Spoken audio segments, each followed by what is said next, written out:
Et bonjour YouTube, j'espère que vous allez bien. Ça y est, les avant-premiers influenceurs sont sortis et donc en ayant un peu été sur toutes les vidéos, on connaît toutes les raretés et toutes les cartes de l'extension, en tout cas j'ai l'impression. Et donc, ça y est, on connaît le contenu de l'extension du coup Aline, donc Alliance Inside qui sortira le 1er mai, l'extension décisive pour le championnat de France. Pour la petite occasion, je fais un petit top 5 des cartes à récupérer qui seront selon moi le plus impactantes dans la méta ou peut-être dans le futur.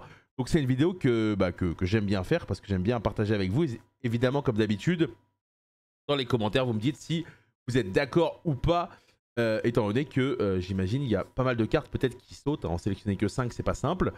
Comme d'habitude, n'hésitez pas à vous abonner et j'espère que vous allez passer un bon moment. C'est parti directement avec la 5e place qui sera pour une carte qui selon moi ne sera pas utile tout de suite, mais qui doit être récupéré en x3, c'est l'Arc Démon de la Régénèse. Alors vous l'avez compris, hein, pour avoir les artworks en français, je suis allé les récupérer directement sur les vidéos influenceurs. Donc du coup, Arc Démon de la Régénèse, vous pouvez invoquer spécialement cette carte depuis votre main en révélant un autre monstre avec 2500 points d'attaque ou def depuis votre main.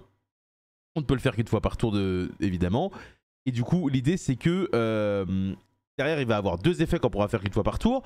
Lorsqu'il est invoqué normalement ou spécialement, on peut ajouter une carte Régénèse depuis notre deck à notre main. Et durant la phase de l'adversaire, cette carte est dans le cimetière parce qu'elle y a été envoyée ce tour. On peut directement la récupérer. Donc globalement, cette carte, c'est le tuteur universel du deck. Il en faut 3. Je sais pas trop ce que ça va coûter parce qu'en gros, il y a deux moyens de l'avoir. Soit vous l'avez en secret ici, comme tout simplement sur cette image. Soit vous l'avez à votre preview. Donc si même vous allez faire une avant-première la semaine prochaine Yu-Gi-Oh! Dans un magasin ou autre, n'hésitez pas à essayer de remporter cette preview ou alors de la récupérer à l'échange. Je crois qu'elle sera en ultra rare dans sa version promotionnelle. Une carte qui va être extrêmement importante peut-être plus tard parce que c'est la carte autour duquel tourne l'archétype. Et donc potentiellement elle devrait coûter un peu. Donc voilà globalement l'idée. Si jamais vous voulez jouer Régénèse, vous allez être un peu triste parce que beaucoup de cartes sont en secrète. Il me semble que la magie aussi. Et le sage est en ultra. Cependant, c'est pas forcément un deck qui est très attendu au début de la méta. Donc à partir de là, peut-être que le deck sera abordable. On verra en fonction des prix évidemment et de ce qui sort dans les boîtes. 4e place, c'est le Star Raizil, Étoile Raizil qui est le seul boost avec une carte piège qui est un peu inexistante. Le Star Raizil du coup qui sera disponible évidemment en secrète rare. L'idée c'est que Raizil a été énormément nerf avec le fait d'avoir que 2 names. Donc du coup c'est une carte qui rentre parfaitement dans un Raizil pur qui est complet. Mais dans Raizil pur avec 2 names je sais pas trop. Je pense que cette carte va être un peu flopesque en termes de prix. Il y a un monde où elle va coûter entre 8 et 10 euros grand maximum. Et je suis peut-être très gentil ici. Donc l'idée c'est que cette carte se spé directement en détachant un matériel d'avance qu'on contrôle. Elle nous lock en X64 lorsqu'elle est tout simplement invoquée. On peut l'invoquer qu'une fois par tour et quand elle est invoquée spécialement, on peut poser une magie piège Raizil depuis notre deck. Cette carte verra des tops, elle sera jouée dans certains decks. Est-ce que ce sera dans le meilleur deck de la méta? Je ne pense pas. Mais clairement, c'est une carte à récupérer. Si jamais vous la récupérez à la preview et que vous n'en voulez pas tout de suite, n'hésitez pas à la lâcher parce qu'en preview, vous connaissez, les prix sont souvent un peu gonflés. Et donc à partir de là, clairement, c'est une carte qui verra quand même un peu de demande. Top 3. La top 3, on plaisante pas. Top 3, on parle peut-être de 3 des cartes qui seront à 100% dans le top du championnat de France. Voilà, je vous le dis. Si jamais aucune de ces 3 cartes est en top 8 du championnat de France, je pense que je fais un truc de ouf. Genre, je vous offre un truc de fou sur Twitch. Pour ceux qui viennent me voir tous les jours, évidemment, 11h. La première, 3e position, Backup Ignister. Donc, sauvegarde Ignister en français, Cyber Synthoniseur. Si vous contrôlez un autre monstre Cyber, si vous contrôlez un monstre Cyber qui a été invoqué spécialement depuis l'extra deck, on peut le spé depuis notre main. Lorsqu'il est invoqué dans le mode spécialement, on peut tuto un monstre Ténèbres Cybers depuis notre deck à notre main, puis défausser une carte. Vous l'avez compris. Quels sont les monstres Ténèbres Cybers qu'on peut tutoriser directement depuis le deck? Ce sont les Malices, évidemment. Donc cette carte-là est une des cartes les plus broken de l'extension, peut-être même la plus broken.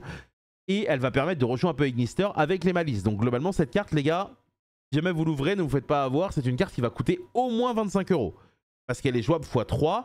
Peut-être qu'elle coûtera beaucoup plus, peut-être qu'elle coûtera un petit peu moins, bien que ça me paraît impossible. C'est une des cartes qui va être le plus demandée pour le CDF. C'est une carte exceptionnelle. Et donc clairement, hâte de voir un peu ce qu'elle va donner. Alors en quarter, j'imagine même pas son tarot. Mais la carte, elle va être vraiment exceptionnelle. Et clairement, si vous avez l'occasion de l'ouvrir, soit vous allez être content parce que vous allez la jouer, soit vous aurez une très belle monnaie d'échange pour récupérer des cartes que vous recherchez. Excusez-moi, je tousse un peu. 2e position, c'est une carte qui coûte bien moins cher.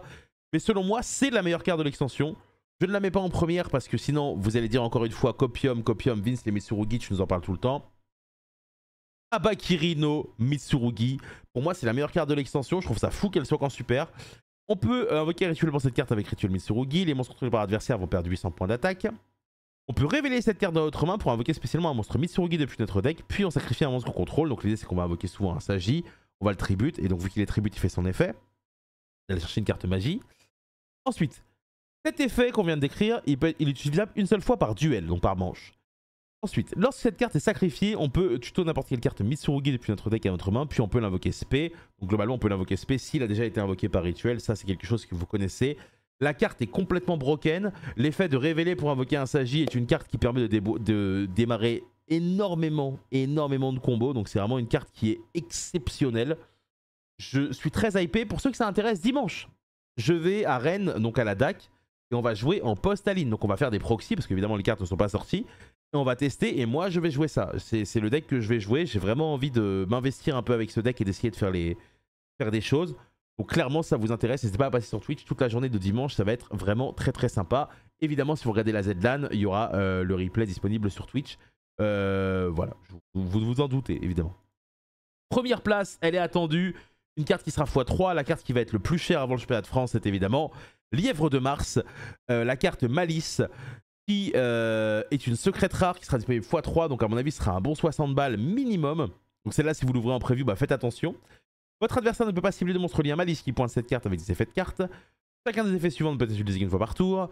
Durant la main phase, cette carte est dans votre main. En effet rapide, on peut bannir une autre carte Malice depuis notre main ou cimetière, pardon.